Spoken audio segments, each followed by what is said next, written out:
Ya pemirsa, untuk masuk menjadi anggota Persatuan Wartawan Indonesia atau PWI, wartawan harus mengikuti orientasi terlebih dahulu dan menjadi anggota PWI Muda.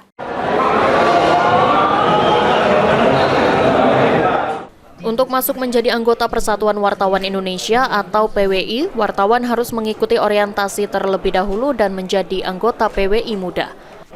Menurut Ketua PWI Sumsel Kurnaidi, seorang wartawan harus mengikuti orientasi PWI terlebih dahulu dan menjadi anggota PWI Muda. Setelah menjadi anggota muda berjenjang menjadi anggota PWI biasa, baru bisa mengikuti uji kompetensi wartawan atau UKW.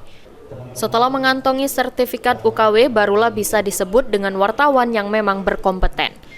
Pada saat sambutan, Ketua mengatakan tidak mudah untuk menjadi anggota PWI dan ada tahap-tahapannya. Bisa dijelaskan itu? Ya, anggota PWI ini karena jadi wartawan dulu, baru bisa menjadi anggota PWI.